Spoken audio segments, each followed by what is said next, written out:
Class 12 subject biology, Pushpi पादपों में लैंगिक जन्म, sexual reproduction in flowering plants chapter का ऑब्जेक्टिव का आज दूसरा क्लास है। और पहले क्लास में आप लोग 25 प्रश्न का आंसर आपने अपने माध्यम से भी सोल्व किया है और हम भी आप लोग को 25 प्रश्नों का आंसर दे चुके हैं। आज 26 नंबर का क्वेश्चन से लेकर के 50 नंबर के क्वेश्चन तक हम लोग चलेंगे। देखिए 26 नंबर का जो प्रश्न है वह है, निम्न में से कौन कीटभक्षी पौधा है? आप इसमें ड्रोसेरा भी है और नेफेथिन्स भी है, तो सही आंसर इसका आपको क्या हो जाएगा? सी हो जाएगा। इसी तरह से आपको अगला प्रश्न है, वो आप अगला प्रश्न को देख सकते हैं। दोहरा निषेचन, सबसे पहले मुख्य चीज पकड़िए। दोहरा निषेचन में भाग लेने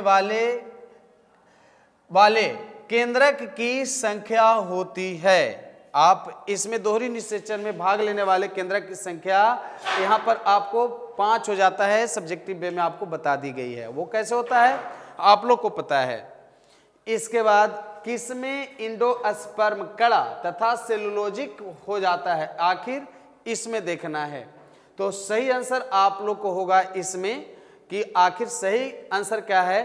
फाइटोल्फास, यानी किसमें? आइवरी बेर एक प्रकार का है, जिसके लिए आपका सही आंसर सी हो जाएगा।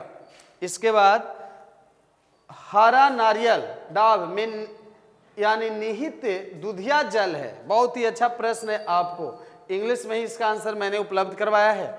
Degenerated liquid free nuclear and endosperm, जिसमें यानी नाभिकीय केंद्रक स्वतंत्र होता है और इंडोस्पर्म होता है, और यही इंडोस्पर्म उसका हरा डाब के पानी में आपको मिल जाता है।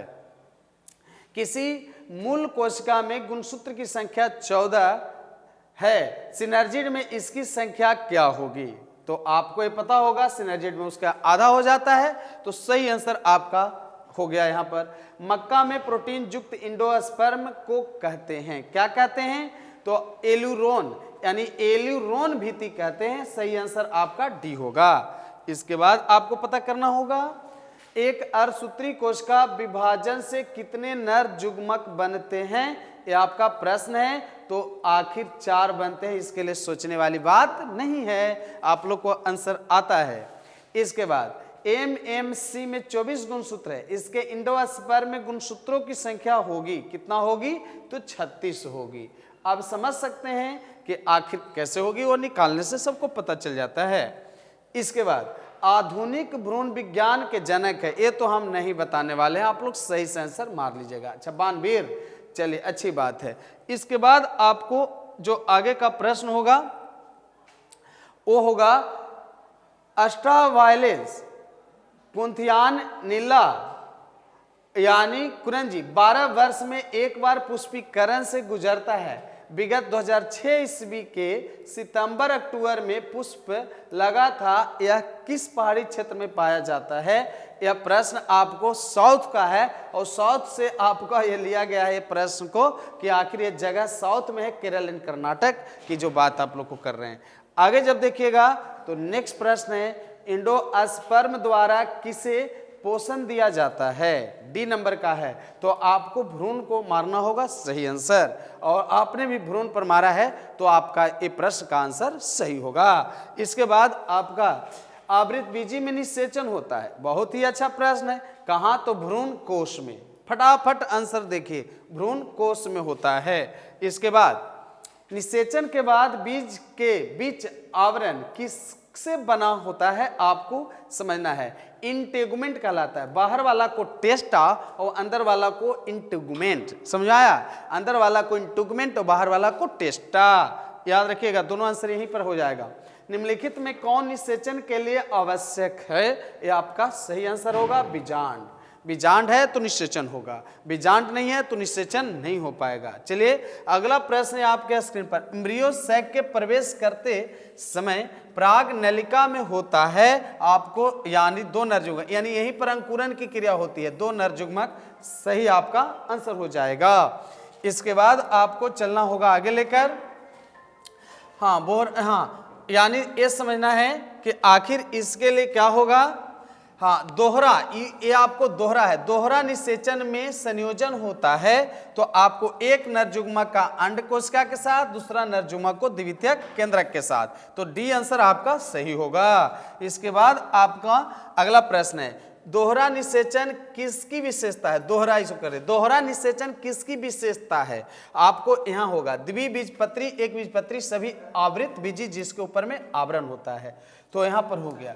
इसके बाद त्रिसंचयन है। आप बताइए, त्रिसंचयन की बात कर रहे हैं तो त्रिसंचयन क्या है? एक नरजुग्मा का 2 ध्रुव केंद्रक के साथ एम्ब्रियो सैक में संचयन। इसमें आपको गलत नहीं होगी, सही से आप आंसर मार सकिएगा और सही भी हो जाएगा आप लोग का। इसके बाद है, बीज को लैंगिक जनन का उत्पादन कहा जाता है और ये हो गया जुग्मक के संयोजन से निर्मित होता है। जुग्मक के संयोजन से निर्मित होता है, आपका सही आंसर होगा। इसके बाद आपको है आवृत बीजी में भ्रूणपोष होता है, सही आंसर होगा त्रिगुणित, त्रिगुणित होता है, आपको सी आंसर सही होगा।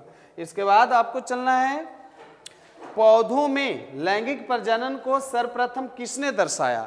अच्छी बात है, तो आखिर याद रखना है आपको कि है नहीं, कमेरियस, यानी याद रखिएगा जिसका नाम है कमेरेरियस, कमेरेरियस। तो आखिर ये सही आंसर आपको यहाँ पर दिया हुआ भी है और आप 46 नंबर तक पहुंच गए हैं। इसके बाद पुष्पीय पौधों में एक लिंगी नर पुष्प को कहते हैं। देखिए, आप लोग हमारे चैनल पर अच्छे से बने हुए हैं, आप चैनल पर नए भी हैं तो आप हमेशा आपका नोटिफिकेशन हमारा आप तक पहुंचते रहे, इसलिए आप सब्सक्राइब जरूर करिएगा। और देखिए, ब्राह्मी के जो छात्र होते हैं, जो नए सेशन का बच्चे होते हैं, उनको आप एडमिशन करवाइए। हमारे यहाँ हर एक तरह का सुविधा होती है। उनके लिए बताइए, फ्री लैपटॉप भी मिल जाता है अच्छा नंबर लाने वाले को, साथ साथ उनको पढ़ने के लिए, आगे कॉम्पिटेटिव की पढ़ाई करने के लिए ब्राह्मी के बाद भी कुछ सुविधा दी जाती है। उनको निःशुल्क यानी उनका सुविधा आगे की बताइए हो, इसलिए मैंने उनको हर एक महीने 500 रुपये भी उपलब्ध करवाते हैं, जो 78% के साथ जो ब्राह्मी पास करते हैं। समझ में आ रही बात है? साथ ही साथ और भी बहुत सारा बताइए विकल्प मेरे पास है, सिर्फ इस क्लास तक आने की जरूरत है, आने के बाद सारी सुविधाएं उनको मिल जाती है। ठीक है, तो आप नए सेशन जो 2026 के एग्जाम में शामिल होने वाले होंगे, 25 में नहीं 26 में, उनका 2 जनवरी से क्लास स्टार्ट हो रहा है, आप उन्हें जरूर एडमिशन करवाएं। आगे बढ़ते हैं, यहां पर देखिएगा, पुष्पीय पौधों में एक लिंगी नर पुष्प को कहते हैं, क्या कहते हैं? तो आपको याद रखना होगा, ये होगा अस्टामिनेट। क्या होगा? अस्टामिनेट। इसके बाद अस्टामिन का फर्टाइल भाग है तो क्या होगा? परागकोश। अब बताइए, परागकोश है, स्टामिन कहाँ होता है? परागकोश में।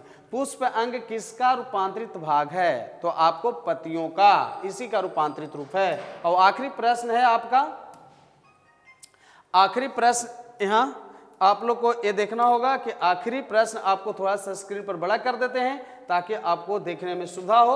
और ये देखिएगा, आखिरी प्रश्न आपको यहाँ पर है जो आप देख सकते हैं यहाँ पे। तो ये देखिएगा, हाँ, एम्फीमिक्सिस से तात्पर्य है, एम्फीमिक्सिस से तात्पर्य है, क्या तात्पर्य है? नर एवं, यहाँ देखिए, नर एवं मादा प्रति केंद्रिका का संयोजन। और आप थोड़ा सा प्लांट है तो थोड़ा सा ये लगेगा ही, तो इसलिए सही आंसर इसका बी होगा। और आपने भी इस तरह से 25 प्रश्न को समाधान किया है, तो आप बराबर हमारे चैनल पर जुड़ करके आप अच्छे प्रश्न का यानी समाधान करिए, सोल्यूशन भी आपको मिलते रहेगा। फिर मिलेंगे नए टॉपिक के साथ, तब तक इतना ही, जय हिंद।